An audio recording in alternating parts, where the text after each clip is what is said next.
자, 들어가세요. 자, 오늘은 우리 이종수 목사님 이제 말씀 전해 주실 겁니다.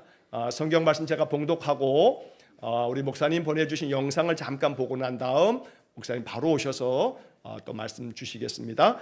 자, 오늘 우리에게 주시는 말씀은 구약성경 요나서 4장 1절로 11절까지의 말씀입니다. 구약성경 1289쪽 요나서 4장 1절부터 11절까지의 말씀입니다. 구약성경 1289쪽 요나서 4장 1절로 11절까지의 말씀을 봉독하겠습니다. 요나가 매우 싫어하고 성내며 여호와께 기도하여 이르되 여호와여, 내가 고국에 있을 때에 이러하겠다고 말씀하지 아니하였나이까? 그러므로 내가 빨리 다시스로 도망하여 싸우니 주께서는 은혜로우시며 자비로우시며 노하기를 더디하시며 이내가 크시사 뜻을 돌이켜 재앙을 내리지 아니하시는 하나님이신 줄을 내가 알았음이니이다. 여호와여, 원하건대 이제 내 생명을 거두어 가소서. 사는 것보다 죽는 것이 내게 나음이니이다 하니 여호와께서 이르시되 내가 성내는 것이 옳으냐 하시니라. 요나가 성읍에서 나가서 그 성읍 동쪽에 앉아 거기서 자기를 위하여 초막을 짓고 그 성읍에 무슨 일이 일어나는가를 보려고 그 그늘 아래에 앉았더라. 하나님 여호와께서 박넝쿨을 예비하사 요나를 가리게 하셨으니 이는 그의 머리를 위하여 그늘이 지게 하며 그의 괴로움을 면하게 하려 하심이었더라.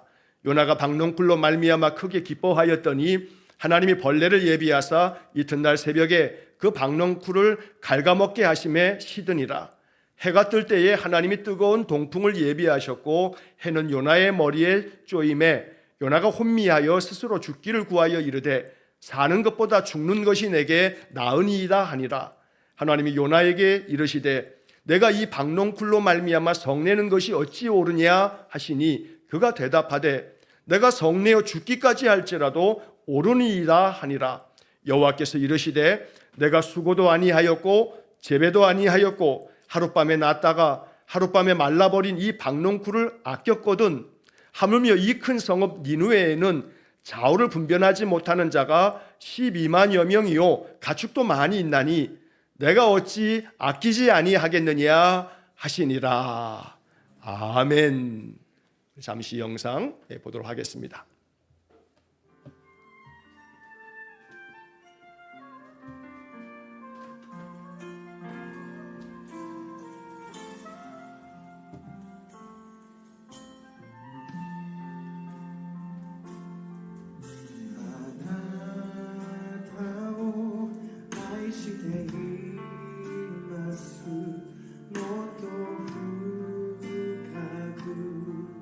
Shigita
예, 우리 이제 이정수 목사님 나오셔서 내가 어찌 아끼지 아니하겠느냐 하는 제목으로 말씀 주실 때 우리 하나님 음성으로 이 말씀 듣기 원합니다. 나오실 때 우리 큰 박수 한번 보내주시겠습니다.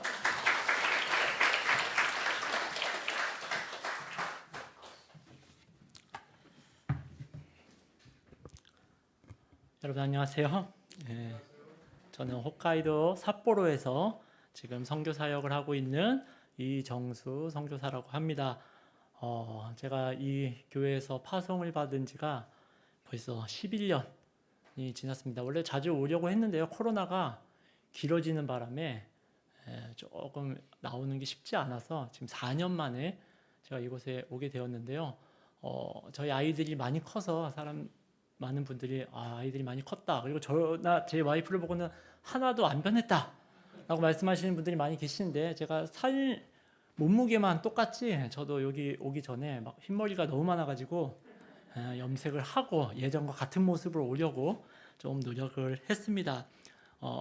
제가 일본에 있으면 항상 이제 예배 드리고 할 때마다 여러 가지 어려움도 있고 한데, 그때마다 이제 여러분들이 예배 시간마다 저희 가족을 위해서 기도해 주고 계신다라는 생각에 항상 힘을 내고 있기 때문에 정말 여러분들에게 다시 한번 감사드리고, 또 오늘 이렇게 귀한 예배 시간에 제가 이렇게 여러분들에게 말씀을 전할 수 있는 기회가 주어져 있음을 또한 여러분 감사드립니다.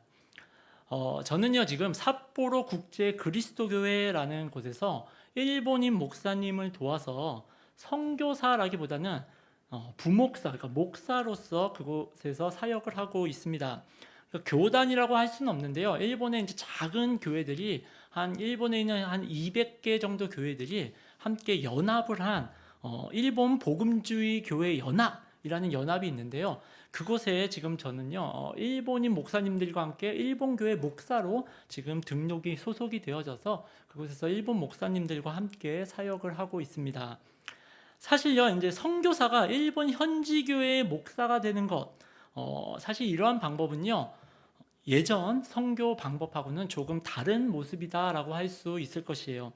예전 선교사님들은요 직접 가서 이제 한국 교회들에게 이제 좀 도움을 받아서 선교사님들이 교회를 개척해서 교회를 세워서 그곳에서 이제 본인의 스타일로 이제 교회를 세워서 교회 사역들을 하는데요.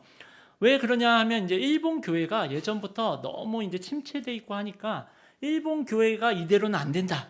그러니까 우리가 부흥된 우리들의 교회의 어떤 스타일이나 이런 모습들을 보여주고 일본 교회들에게 가르쳐줌을 통해서 일본의 어떤 부흥을 이끌 수 있지 않나라는 생각이 많았기 때문에 일본의 본인들의 스타일의 교회들을 많이 세워 오셨어요. 이런 것도 하나의 선교 방법이다라고는 할 수 있지만, 제가 이제 처음 일본 유학 갔을 때 이제 제가 이제 다니던 교회도 한국 어떤 선교사님께서 세우신 교회였는데요. 사실 그때도 그 교회를 보면 이곳이 일본어 예배만 있을 뿐이지 한국 교회와 크게 다름이 없다라고 할 수 있는 그런 교회였어요. 저도요 이러한 방법을 통해서 어떤 한국의 부흥된 교회의 모습을 통해서 일본 사람들을 선교할 수 있지 않나라는 생각을 갖고 있었는데요. 제가 이제 두 번째 일본에 유학을 갔을 때 야마구치현의 이제 도쿠야마라는 곳에 이제 가게 되었는데요. 그곳에는요 교회가 없더라고요. 교회를 찾기가 참 힘들더라고요. 겨우 찾은 교회가 하나 있었는데 현지 일본인들만 다니는 그런 작은 교회가 있었어요. 이 교회는요 얼마나 작은 교회냐면 목사님의 가족을 빼면 5명이 안 되는, 그러니까 목사님 가족을 넣어야지만 한 5명 정도가 예배를 드리는 그런 교회였어요. 이런 교회도 있는 게 감사했기 때문에 제가 이제 그 교회를 다니면서 제가 이제 일본에서 오사카 있을 때 다니던 이제 교회가 하도 한국 목사님께서 막 선교를 막 강조하던 그런 교회였기 때문에 이제 배운 게 그거라고, 이제 그 교회에서도 그래도 내가 이 교회 좀 젊은 애들을 전도해야겠다. 그래서 가장 이제 쉽게 전도할 수 있는 게 유학생들 전도로서 유학생들을 막 전도하기 시작하니까 이 교회가 그나마 이제 유학생들이 모이기 시작하니까 유학생들이 한 20명 정도 모이게 되더라고요. 제가 이제 다니던 그 교회는 예배 스타일이 이런 말씀을 좀 드리긴 그렇지만 좋게 말하면 굉장히 진중하고 차분하며 뭔가 뭐랄까 전통적인 그런 예배고 다르게 말하면 굉장히 지루하고 굉장히 뭐랄까 어둡고 차분한 그런 교회로 목사님 한번 설교 시작하시면 막 1시간, 1시간 반 목사님 설교하시고 성경책하고 이제 찬송가가 이 옛날 이제 구어체라는 거를 사용하는데요. 제가 나름 일본에 오래 있어서 일본말을 잘한다라고 생각했는데 무슨 말을 하는지 하나도 모를 정도로 어려운 그런 성경책을 사용하고 있어서 유학생들을 전도하고 나서도 이 유학생들이 너무 힘들어하는 거예요. 저도 그렇고 유학생들도 그렇고 맨날 예배가 끝나면 정말 우리가 오늘 예배를 드린 것인가, 예배를 버틴 것인가 이런 이야기를 할 정도로 막 제 후배들이 형 오늘 진짜 제가 안 자고 끝까지 버텼어요. 그러면 막 제가 칭찬해주고 야 잘했다. 너희 예배를 하나님이 기뻐하실 거야 하실 정도로 그런 예배였어요. 그런데 유학생들이 막 늘기 시작하니까 제가 막 욕심이 나기 시작하더라고요. 이 교회도 젊은 청년들이 늘었으니까 뭔가 예배를 바꿀 수 있지 않을까. 우리 젊은 청년들이 모여서 막 찬양도 하고 저희가 오늘 저희가 예배한 것처럼 그런 찬양도 하고 뭔가 좀 젊은 애들이 왔으니까 좀 예배 스타일을 한국에서 한 것처럼 뜨거운 예배처럼 바꿀 수 있지 않을까 막 그런 생각이 들더라고요. 어떻게 보면 하나님이 나를 이곳에 보내신 이유가 이것을 위해서 보내신 게 아닌가라는 생각이 들었어요. 그래서 제가 교회에 저희 청년들이 이런 것도 할 수 있고 뭐 기타 치고 예배도 할 수 있고 이런 것도 할 수 있고 그 교회는 워낙 작아서 이제 마이크도 없고 마이크가 있는데 소리가 안 나는 그런 마이크인데 제가 제 사비를 털어서 마이크 시스템을 구축하겠다. 그러니까 막 이런 것도 하고 저런 것도 하자라고 많이 의견을 제시했는데 굉장히 일본 분들이 그런 것을 좋아하지 않으시더라고요. 나중에 알게 됐는데요. 저의 이런 생각은 굉장히 무례한 그런 생각이었다는 것을 나중에 알게 되었어요. 왜냐하면요. 그곳의 일본 성도님들은 이미 본인들이 드리고 있는 그 예배에 굉장히 만족을 하고 있었고 그 예배를 통해서 굉장히 많은 은혜를 받고 있었기 때문이에요. 청년들이 여러 가지 봉사를 함으로 있어서 저희 한국인들은 그것을 통해서 은혜를 받고 할 수 있었겠지만 일본 현지 사람들에게 있어서는 그런 것들은 굉장히 낯설고 그런 것들을 통해서 본인들이 예배하기가 더 힘들어지는 그런 상황을 만드는 것이었다라는 것이에요. 그곳에 모인 일본인들에게는 그렇게 지금까지 예배해 왔던 그것들이 그들에게 있어서는 온전한 예배였고 일본인들에게 있어서는 일본인들만의 예배가 있었다라는 것입니다. 이것이요 어떻게 보면 제가 선교사가 되겠다라고 생각했을 때 한국 신학교를 나와 어떤 한국식으로 일본에서 선교를 하는 것이 아니라 일본에 가서 일본 신학교를 다니면서 일본 목사님들과 함께 일본 교회를 알아가야겠다라고 생각하게 된 그런 가장 큰 이유라고 할 수 있을 것이에요. 도대체 일본 교회가 무엇인지, 도대체 일본인들은 어떻게 예배를 하고 있는 것인지, 그게 비록 한국 선교사님들이나 다른 선교사님들 눈에는 일본 교회가 망해간다, 일본 교회 저렇게 예배해서는 아무 부흥이 없다라고 말할진 모르겠지만 도대체 그 안에 있는 것이 무엇인지, 이왕 일본 선교를 간다라고 했는데 내가 그렇다면 일본 신학교에 가서 일본인들과 함께 배우고 일본 교회를 더욱더 깊이 알아보고 일본 교회 안에 들어가서 일본에 하나님의 복음을 전할 수 있는 방법을 생각해 보자라고 해서 제가 일본 신학교를 다니게 되었고 그곳을 졸업을 해서 지금은 일본 교회에서 일본인 목사로서 지금 제가 선교 사역을 하고 있습니다. 이것이 어떻게 보면요 제가 지금 하고 있는 선교 사역의 중심이다라고 할 수 있을 것이에요. 제가 뭐 이 외에도 어떻게 일본에서 사역을 하였는지, 뭐 제가 어떤 식으로 교회를 해서 무슨 활동을 하고 있는지, 뭐 여러 가지 구체적인 것들을 여러분들에게 뭐 말씀드리면 시간이 좀 너무 많이 걸릴 것 같아서 오늘은 제가 어떤 식으로 일본에서 사역을 하고 있는지 아니면 또 어떤 열매가 맺고 있는지 뭐 이런 것보다도 일본을 향한 하나님의 마음, 오늘은 하나님의 말씀을 통해서 일본을 향한 하나님이 어떠한 마음을 가지고 계시는지 우리가 그 마음을 좀 알고 어떻게 일본을 위해서 기도할 수 있는지를 함께 나눌 수 있는 그런 시간이 되었으면 좋겠습니다. 오늘 말씀 요나의 이야기는요, 여러분 너무나도 유명한 이야기라서 제가 막 요나서를 여러분들에게 설명을 해드릴 필요는 없을 것 같아요.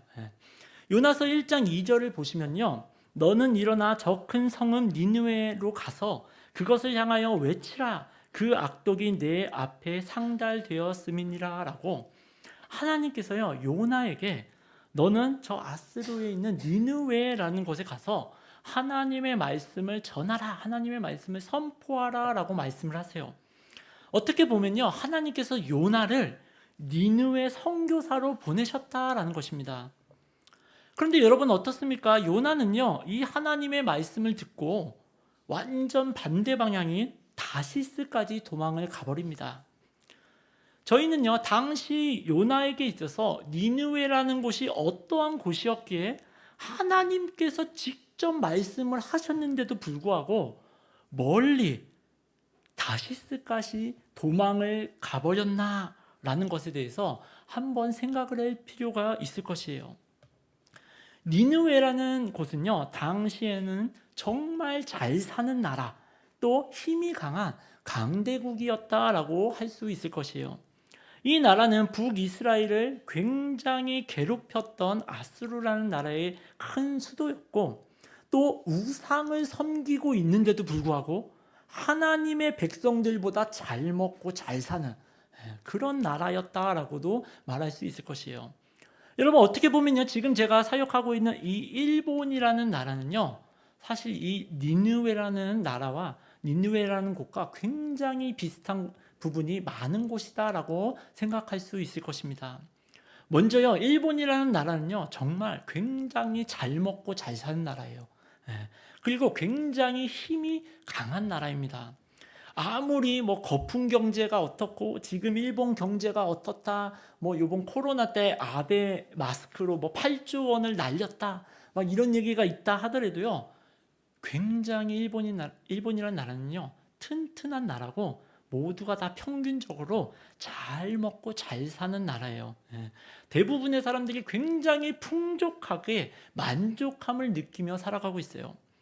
여러분들 사실 이런 풍족함을 느낀다라는 것이요 하나님의 복음을 전하는데 굉장히 방해가 되는 것들 중에 하나입니다.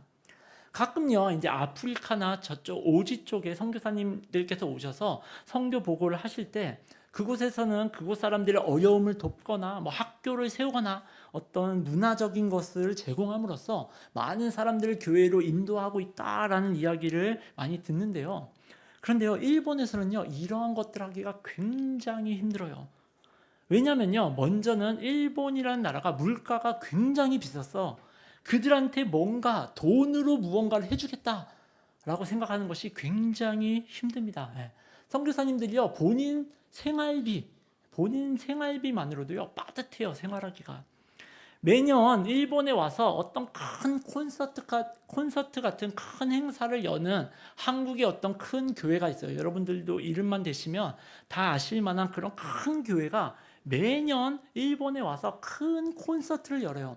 이 교회가 삿포로에도 가끔 오기 때문에 저번에 삿포로에 왔을 때 제가 그거 콘서트를 도우면서 제가 한번 물어봤는데 이런 거 크게 이런 콘서트를 1박 2일 정도 하는데 비용이 얼마나 듭니까? 라고 물어봤더니 한 30억 정도 든다라고 하더라고요. 그러니까 매년 그 교회는 30억씩 써서 일본에서 콘서트 1박 2일 하고 돌아가는 거예요. 그리고요 또 이 일본이라는 나라에서는요 웬만한 걸 보여줘서는 일본 사람들이요 만족하지 못합니다. 가끔 일본 저희 교회도요 한국에서 이제 단기 선교팀이 와요.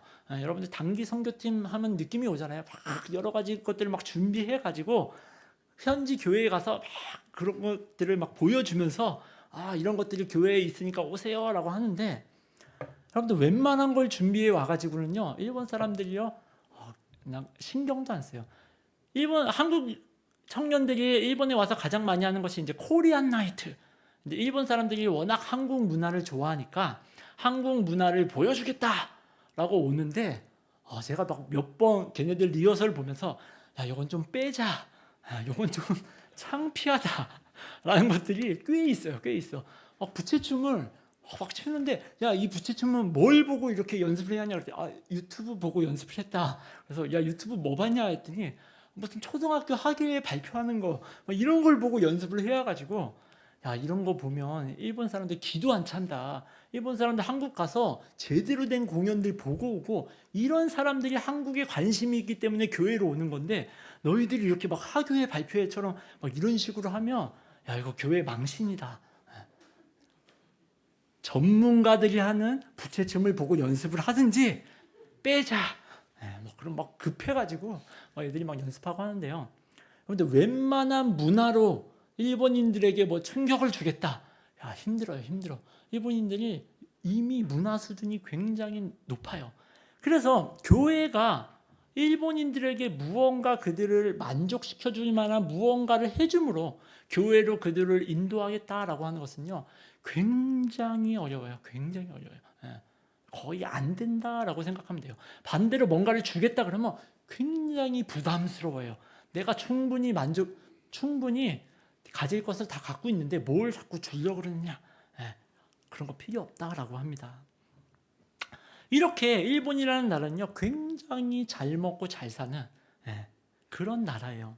또 일본이라는 나라는요, 니누에처럼 우상 숭배로 가득 차 있는 나라다라고 할 수 있어요. 우상 숭배의 나라예요. 종교관이요, 저희들과는 완전히 다른 종교관을 갖고 있어요.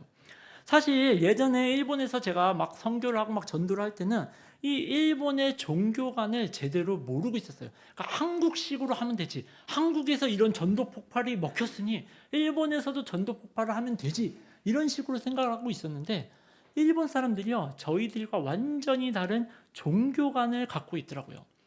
일본의 종교에 대해서 조금 더 이야기를 하자면 한국인들에게요, 신, 하나님이라고 하면 한국인들은요, 누가 진짜 하나님인가? 아니면 하나님은 있냐 없냐? 이런 것들을 많이 생각을 하죠. 그런데 일본인들에게 신, 하나님이라고 말하면 어떤 종류의 하나님인가? 어떤 능력을 가진 신인가? 이것을 먼저 생각을 해요. 왜냐하면요, 그 능력에 따라 필요할 때만 그 능력에 맞는 신을 섬기면 된다라고 생각하기 때문이에요. 이건 어떻게 보면요, 다신교 문화를 가지고 있는 나라들의 특징이라고 할 수 있는데요. 자기가 원하는 신, 원하는 능력을 가진 신을 찾아가서 그 신을 믿으면 된다라는 것이에요. 그래서 일본은요, 야오요로즈노 카미, 그래서 신이 800만이 넘게 있다라고 이야기를 해요. 신의 종류가 800만이 넘는다. 제가 아는 신은 빠찡코 신, 또 이제 화장실 신도 있어요. 이 정도로 신이 많아요. 별의별 신들이 다 있어요. 신이 많으니 어때요? 종교도 많아요. 종교가 많아요.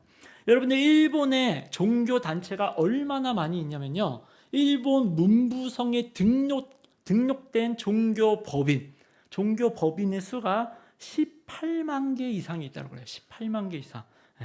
종교 단체, 그러니까 종류를 분리해 보면 문부성에 등록된 종교의 종류가 430개.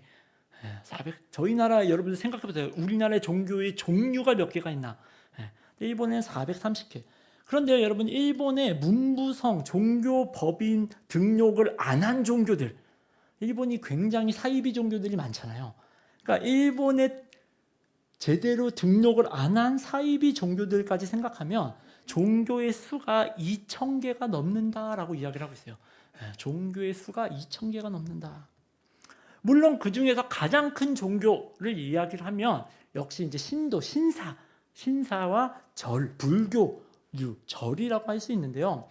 이 신사와 절이 또 얼마나 많은가라고 하면 일본에서의 어떤 숫자가 많다라고 할 때 항상 비교되고 있는 게 있는데, 뭐랑 비교를 하냐면 편의점이랑 비교를 해요. 편의점이 일본에 굉장히 많아요. 그래서 일본의 내비게이션을 타고 가다가 편의점을 찾아야겠다 해서 가까운 곳에 편의점을 딱 검색을 하면 진짜 지도를 확대하지 않으면 편의점 때문에 지도가 안 보일 정도로 편의점이 많아요. 이렇게 많은 편의점보다 일본의 신사와 절이 더 많다라고 해요. 일본의 편의점이 6만 개가 있다라고 하거든요. 6만 개. 그런데 신사는 8만 개가 있고 절은 7만 개가 있어요. 그러니까 신사와 절을 합치면 15만 개가 있는데 편의점은 6만 개. 그러니까 상대가 안 될 정도로 절과 신사가 많이 있다라는 거예요. 더 재밌는 것은요, 일본의 종교인의 수. 저희들 이제 막 어떤 종교를 믿는지 조사 같은 걸 하잖아요. 일본 종교인의 수를 조사해 보니까 종교에 등록된 사람 수가 2억 명이 넘는다라고 이야기를 하고 있어요. 여러분들 이상하죠? 일본 인구가 1억 3천 명, 많아야 1억 3천 명인데 종교에 등록된 사람 수는 2억 명이 넘어요. 즉 한 명이 여러 종교를 믿고 있고 여러 종교에 등록하고 있다라는 것이에요. 그래서 그런지 종교들이요, 일본의 종교들은 서로 협력도 되게 많이 해요. 협력을 해요. 그래서 제가 군마현에 제가 여러분들 영상 보여줄 때 제일 처음에 찍은 이제 그 신사가 제가 군마에 가서 찍은 신사인데, 그 신사에 갔더니 신사 안에, 신사 부지가 엄청나게 큰데 그 신사 안에 절이 있어요. 절. 신사 안에 불교의 절이 있어요. 그래서 그 절에 들어갔더니 이제 한 중이 딱 나와서 여기는 절이니까 신사에서 하는 종교 행위를 하지 말아 주십시오라고 하더라고요. 그리고 입장료를 따로 걷더라고요. 여긴 절이니까 절 입장료 내십시오 하고, 여기는 절이니까 절 부적을 따로 팔고 절에 대한 어떤 그런 행위, 종교 행위를 해야 합니다라고 이야기를 해주더라고요. 이렇게 신사 안에 절이 들어가 있는 나라가 일본이에요. 여러분들 혹시 크리스마스에 일본에 와서 크리스마스를 느끼고 싶다라고 생각하신다면 어디를 가셔야 하는지 아십니까? 절대로 교회를 가시면 안 돼요. 교회는 가난해서 크리스마스 트리, 크리스마스 장식을 제대로 하지 못해요. 그러니까 저희 교회도 정말 크리스마스 트리 하나 세우고 정말 어떻게 보면 야, 이거 안 하는 게 낫다 싶을 정도로 그냥 전구 몇 개 달아놓고 하는데, 여러분들 신사나 절에 크리스마스 날 꼭 한번 가보세요. 말도 안 되게 화려합니다. 말도 안 되게 화려해요. 크리스마스 트리 어마어마한 거, 저희 한국에 무슨 저기 어디에요, 서울시청 앞 크리스마스 트리 같은 거 세워놓고, 신사 보면 이 문이 있잖아요. 이렇게 신사 문을 막 화려하게 막 꾸며놨어요. 그리고 크리스마스 카드를 여러분들 팔고 있습니다. 크리스마스 카드에 절의 어떤 카드에는 이렇게 부처가 예수님, 아기 예수님을 안고 있고 뭐 이런 카드도 있더라고요. 그리고 가면 꼭 사야 될 게 뭔지 아세요? 여러분들 크리스마스 특별 한정판 부적을 팔고 있어요. 크리스마스에만 살 수 있는 한정판 부적. 여러분들 일본은요, 나에게 복을 줄 수 있다면, 나에게 축복을 주는 게 있다면 뭐든지 상관없다. 불교가 됐던, 그게 신도가 되었던, 기독교가 되었던, 내가 뭐든지 나에게 좋은 걸 준다면 내가 다 믿겠다라는 것이 바로 일본이라는 나라예요. 여러분 이렇게 말씀드리면, 그렇다면 교회도 전하는 족족 사람들이 쉽게 받아들여주지 않느냐라고, 생각보다 교회를 전하기 쉽지 않느냐라고 생각하시는 분들도 계세요. 그런데요, 또 그게 그렇지가 않아요. 그게 그렇지가 않아요. 처음에는요, 일본 사람들이요, 교회, 하나님, 전능하신 하나님, 하나님의 능력, 또 우리를 죄를 용서해주고 구원해주신 사랑의 하나님. 여러분들 저희도 막 사형리 이런 거 많이 전도하잖아요. 보면 사랑의 하나님으로 시작하잖아요. 그러니까 사랑의 하나님, 그러면 나를 사랑해 주신 하나님이 계시는구나. 일본 사람들이 처음에는 잘 받아들입니다. 잘 받아들여요. 그래도 무슨 받아들이는 영접 기도 같은 거 하면요, 잘 쫓아요. 그런데 1, 2년 정도 교회 다니면 이제 세례 받을 때가 돼서 이제는 좀 세례 공부도 하고 세례를 받는 것이 어떻습니까? 그것을 위해서는 지금까지 믿었던 다른 신들 다 내려놓고 오직 하나님만, 예수님만이 구원의 길이니까 예수님만 믿읍시다라고 믿고 세례 받읍시다라고 하면 많은 분들이 그 벽을 넘지 못해서 교회를 떠나시는 분들이 많아요. 왜 같이 믿으면 안 되느냐? 특별히 이제 조상 숭배를 많이 해요. 조상 숭배. 집집마다 조상을 섬기는 불단들이 있는데 그것을 도저히 버릴 수가 없다. 이거는 뭐 불효고 어떻게 이것을 내가 버릴 수 있느냐. 그 벽을 못 넘어서 교회를 떠나시는 분들이 굉장히 많이 있습니다. 그렇기 때문에 언제나 일본은요, 기독교 인구가 1%의 벽을 넘지 못하고 있어요. 말이 1%지 1% 안에는요, 저희 기독교 개신교와 또 천주교, 그리고 통일교, 뭐 신천지, 이런 기독교를 표방하는 모든 종교를 합친 게 1%를 넘지 못한다라고 이야기를 하고 있어요. 그렇다면 제대로 된 기독교는 얼마나 있느냐라고 하면 0.4% 정도, 0.4%의 기독교 인구가 있다라고 이야기를 해요. 실제로 이제 저희 아이들도 이제 초등학교를 다니고 있는데, 저희 아이들이 다니고 있는 초등학교가 저희 동네에서 제일 큰, 홋카이도에서 아마 제일 큰 초등학교일 거예요. 그런데 그 중에서 교회를 다니는 아이가 몇 명 있느냐라고 말한다면 저희 아이들을 빼면 한두 명이 있을까 말까. 있다고 하더라도 걔네들은 일본 애들이 아닌 외국 애들, 이런 느낌이라고 해요. 그래서 교회를 다니면서 친구들한테 교회를 다니는 것을 이해시키는 것, 이것이 굉장히 쉽지 않습니다. 보통 뭐 일요일날 뭐 하고 놀자, 일요일날 뭐 하고 놀자 했을 때 우리는 교회를 가야 되니까 라고 말하기가 쉽지가 않아요. 아무튼 일본은요, 하나님께서 싫어하시는 우상 숭배의 나라예요. 우상 숭배의 나라. 언제 하나님의 심판을 받아도 이상할 것이 없는 그런 나라다라고 할 수 있다는 것이에요. 그리고요, 마지막으로 이제 역사적으로도 보면 일본은 니느웨랑 굉장히 비슷한 부분이 많아요. 일본도요, 니느웨처럼 많은 나라들을 침략하고 못살게 군 그런 나라다라고 할 수 있습니다. 저희 나라도 일본에게 35년간이나 괴롭힘을 당했어요. 제가 이제 일본 신학교에서 알게 된 건데요. 저희 교회를 막 핍박하고 교회를 막 신사참배를 강요하고 막 이런 것들이, 저는 이제 일본 막 정부에서 막 그렇게 한 줄 알았더니 일본 교회가 앞장서서 한국 교회에 그것을 시켰다라고 하더라고요. 그러니까 일본 교회는 이미 신사참배도 하고 하나님도 믿고, 왜냐면 일본 다신교니까 신사참배는 신사참배대로 하고 하나님은 하나님대로 믿고, 그러니까 왜 일본 교회는 이것을 하는데 한국 교회는 그것을 못한다라고 하느냐 하고 일본 목사님들이 앞장서서 한국 교회의 신사참배를 강요했다라고 이야기를 하더라고요.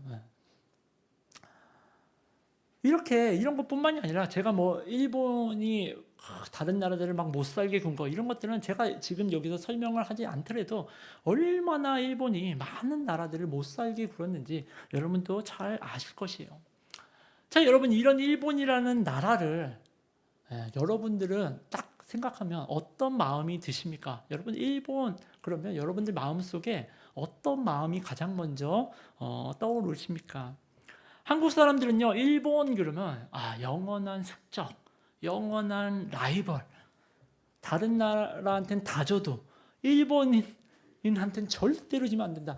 제가 막 월드컵 때나 올림픽 때 일본이나 뭔가 붙으면 굉장히 난감해요. 그런데 저도요, 일본한테 지는 게 굉장히 막 속상하고, 그러니까 월드컵 때 막 저희가 16강 올라가는데 일본도 올라가면 막 걱정이 돼요. 같이 떨어져야 되는데 저희는 떨어졌는데 일본이 올라가면 막 씁쓸합니다. 야구, 일본 잘하거든요. 일본이 막 잘하면 씁쓸해요. 씁쓸해. 저희 나라는요, 일본을 굉장히 뭐랄까 라이벌로 여기고, 일본이라는 나라가 잘 되는 꼴을 못 보는 거, 그게 어쩌면 저희들이라고 할 수 있을 것이에요. 아베 총리가 피살을 당했는데 여러분들 아베 총리가 피살 당했을 때 어떤 마음이 드시는 거예요? 너무나 안타깝고 이런 마음이 드시던가요?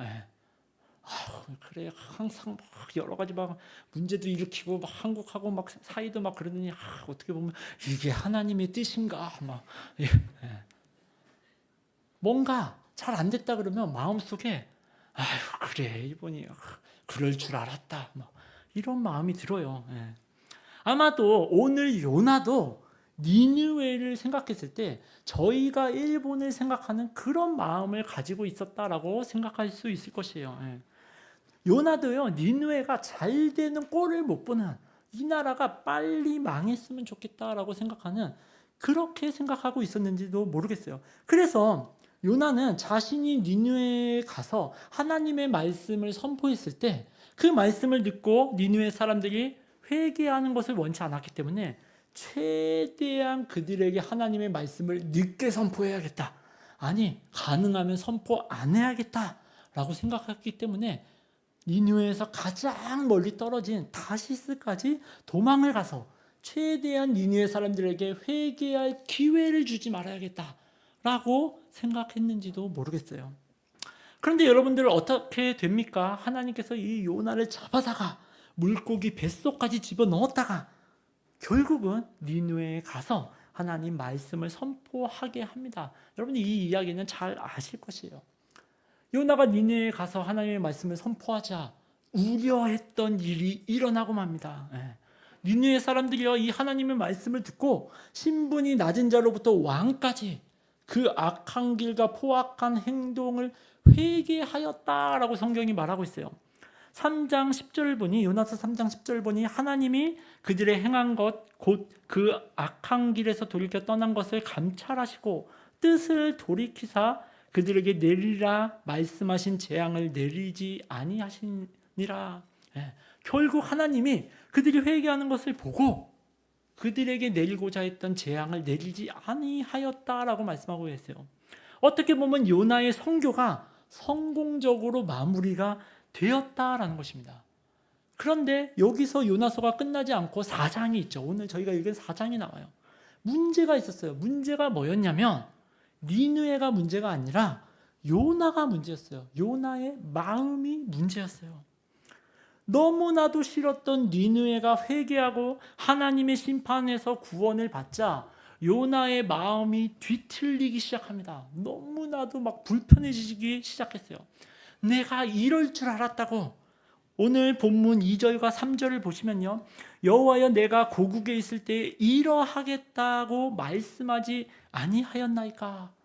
그러므로 내가 빨리 다시스로 도망하여 싸우니 주께서는 은혜로우시며 자비로우시며 노하기를 더디하시며 인내가 크사 뜻을 돌이켜 재앙을 내리지 아니하시는 하나님이신 줄 내가 알았음이니이다. 여호와여 원하건대 이제 내 생명을 거두어 가소서. 사는 것보다 죽는 것이 내게 나음이니이다. 여러분, 그들이 회개하고 구원받은 것이 죽는 것보다 싫다. 차라리 날 죽여라. 그게 낫겠다라고 하나님께 막 화를 내기 시작해요.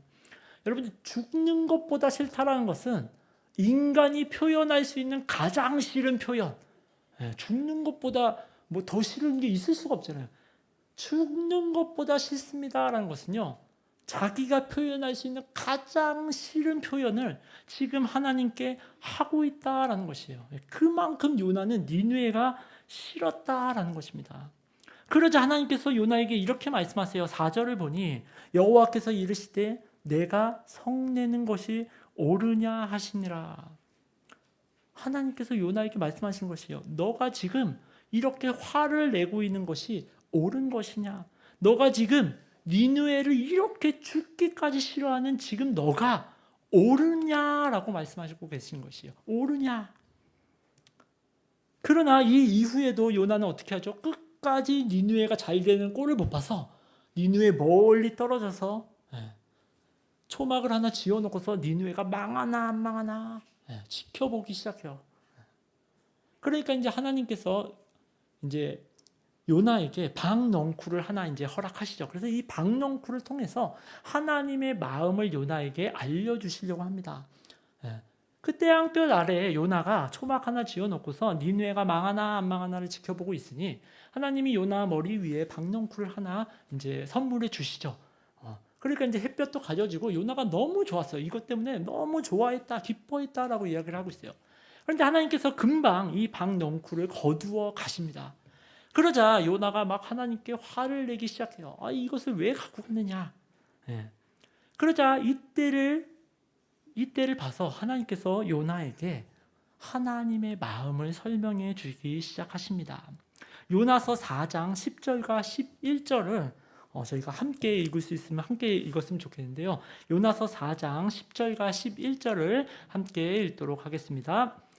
여호와께서 이르시되 내가 수고도 아니하였고 재배도 아니하였고 하룻밤에 났다가 하룻밤에 말라버린 이 박넝쿨을 아꼈거늘 하물며 이 큰 성은 니느웨에 좌우분변하지 못하는 자가 12만여 명이요 가축도 많이 있나니 내가 어찌 아끼지 아니하겠느냐 하시니라.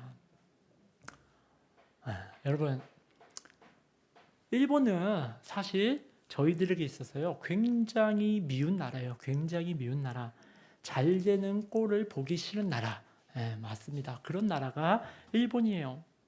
그렇게 나쁜 짓을 많이 하고 그렇게 우상 숭배를 하고 있는 나라인데도 잘 먹고 잘 사는 게요 사실 억울하기까지도 해요. 저렇게 나쁜 짓도 많이 했고 우상 숭배를 하는데 왜 하나님 저 나라가 저희보다 잘 먹고 잘 삽니까? 일본 선교사인 저도요 일본이 미울 때가 많이 있습니다. 방사능 물질을 막 바다에다 그냥 뿌리겠다. 그래도 뭐 괜찮다 할 때마다 굉장히 얘네들이 왜 이러나 할 때가 많아요. 아이들 학교에 가면요 독도가 우리 땅이다. 그런데 한국이 자꾸 시비를 건다라고 가르쳐요. 실제로 그렇게 가르치고 시험 문제도 그렇게 나옵니다. 이 땅은 누구 땅인지 이런 것을 볼 때마다 굉장히 일본이라는 나라가 밉습니다. 아직도 일본은 이제 원숭이가 자기들 조상이다라고 아직도 이제 진화론을 가르치려 막 이런 거 할 때마다 이 나라가 왜 이러나 싶기도 해요. 광복절만 되면 이제 광복절이 다가오는데 광복절만 되면요 일본에서는 평화를 이야기해요. 교회에서도 평화 이야기를 해서 일본은요 예전 전쟁 때 죽은 자들이 일본의 평화를 위해서 목숨을 바쳤다라고 많이들 이야기를 해요. 그래서 이 광복절 때만 되면 평화에 관한 무슨 시를 적는 대회 뭐 이런 것들 많이 하는데 걔네들이 말하는 것이 원자 폭탄을 맞고 한 것이 굉장히 본인들이 피해를 본 것이다. 일본은 그러니까 예전에 일본의 전쟁 때 많이 죽은 사람들이 평화를 위해 목숨을 바친 사람들이니까 다시는 전쟁이 일어나지 않게 평화를 위해서 힘쓰자. 그러니까 굉장히 전쟁을 미화해서 예쁘게 꾸며서 아이들한테 가르치려고 해요. 그러니까 이런 것들을 볼 때마다 일본이 저도요 얼마나 미운지 모르겠어요. 얘네들이 진짜 왜 이러나 싶을 정도로 밉습니다. 그러나 우리가 아무리 그 나라를 미워해도 우리가 아무리 그 나라를 싫어해도 하나님께서는 그 나라를 사랑하시고 아끼시며 그 나라의 그 어떤 누구도 멸망하기를 원하지 않으신다라는 것을 저희는 오늘 말씀을 통해서 꼭 기억할 수 있었으면 좋겠어요. 여러분 요나는요 하나님께서 주신 박넝쿨이 당연한 것이다 라고 생각을 했어요. 그렇게 하나님께서 그것을 거두어 갔을 때 하나님한테 자기가 또 죽을 만큼 이것이 억울하고 싫다라고 이야기를 했어요. 하나님께 받은 것이 당연하다라고 생각했던 것이 요나입니다. 어쩌면 저희도 오늘 이 요나처럼 하나님께 받은 구원 또 저희 한국이 하나님께 받은 많은 은혜들이 당연한 것이다 라고 생각해서는 안 될 것이에요. 저희 한국이 이렇게 교회가 부흥하고 많은 사람들이 이렇게 자유롭게 하나님을 예배하고 하는 것이 당연한 것이 아닐 수도 있다는 것이죠. 즉 죄인 중에 죄인인 우리가 아무 수고도 없이 하나님의 은혜로 믿고 구원을 받아 이렇게 예배를 할 수 있게 되었는데 일본 사람들이라고 예수님을 믿고 구원을 받지 못할 것이 있겠느냐라는 것이죠. 하나님의 은혜를 받아 자격이 없는 우리도 은혜를 받아서 이렇게 지금 하나님을 예배하고 교회가 부흥하고 이렇게 우리가 하나님을 잘 믿을 수 있는 나라가 되었는데 우리를 위해서 십자가를 지어주신 그 예수님께서 어찌 일본을 위해서는 십자가를 지어주시지 않으셨다라고 말할 수 있겠느냐라는 것이에요. 여러분 저희가 먼저 하나님께 받은 은혜가 당연한 것이 아니다라는 것을 기억한다면 저희가 일본을 미워하는 것이 옳은 것인지 하나님께서 물으실 때 저희들은 무엇이라고 대답할 수 있을지 한번 생각해 볼 필요가 있을 것이에요. 예수님께서는 이렇게 말씀을 하셨습니다. 내 이웃을 내 자신과 같이 사랑하라. 여러분, 우리들의 이웃 어디입니까? 이웃. 중국이라고 속으로 생각하시는 분들 계실지도 모르겠지만 우리들의 이웃. 어떤 분들은 일본은 우리의 이웃이 아니라 우리의 원수입니다 라고 말씀하시는 분이 계실지 모르겠지만 예수님께서 그럴 줄 알고 또 이렇게 말씀을 하셨습니다. 마태복음 5장 43절에 너희 원수를 사랑하며 너희를 박해하는 자를 위하여 기도하라. 여러분, 일본 사람들이 하는 짓을 보면요, 참 믿고 원수 같은 짓을 많이 하는 것 저도 잘 압니다. 여러분, 그럴 때마다 일본을 더 사랑해 주시고 일본을 위해서 더 기도해 주시길 바랍니다. 원수를 위해서 기도해 주세요. 이것이 예수님의 뜻이고 하나님의 마음이에요. 여러분들 막 뉴스에 뭐 일본이 뭐 했다, 누가 뭘 했다 그러면 아이고 저 일본이 또 저러네 하지 마시고 먼저 하시고 아이고 일본이 또 저러네 먼저 하시고 일본을 위해서 기도해 주세요. 하나님, 일본이 또 저럽니다. 이 나라가 하나님을 믿는 하나님의 나라가 될 수 있게 해달라고 꼭 기도해 주시길 바랍니다. 자신의 독생자까지 아낌없이 내어주신 그 하나님의 놀라운 사랑이 저희들에게만 주어진 것이 아니라 한국인에게만 주어진 것이 아니라 오늘 일본 땅에도 또 전 세계 모든 곳에도 주어져 있음을 꼭 기억해 주시고 일본을 위해서 또 저희 가정을 위해서 여러분들 계속 기도해 주시길 바랍니다. 잠시 제가 기도하도록 하겠습니다.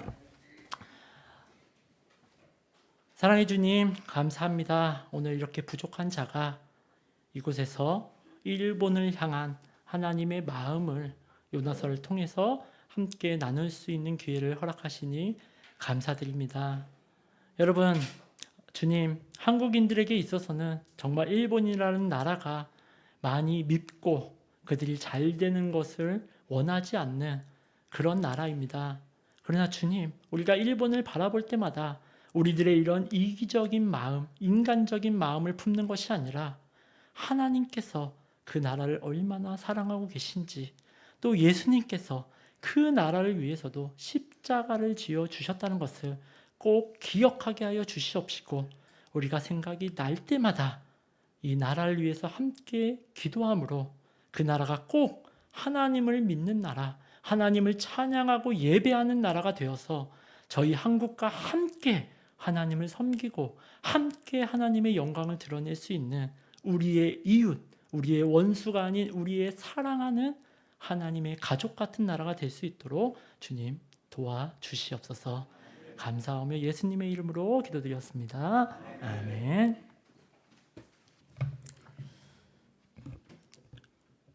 여호와께서 이르시되 내가 수고도 아니하였고 재배도 아니하였고 하룻밤에 났다가 하룻밤에 말라버린 이 박넝쿨을 아꼈거늘 하물며 이 큰 성읍 니느웨에는 좌우를 분변하지 못하는 자가 12만여 명이요 가축도 많이 있나니 내가 어찌 아끼지 아니하겠느냐 하시니라. 이제는 우리 주 예수 그리스도의 은혜와 하나님 아버지의 극진하신 사랑과 성령 하나님의 교통하심이 이곳에 모인 모든 성도님들 위에, 그리고 그 가정 위에, 또 이 교회와 이 나라 위에 이제로부터 영원토록 함께 있을지어다. 아멘.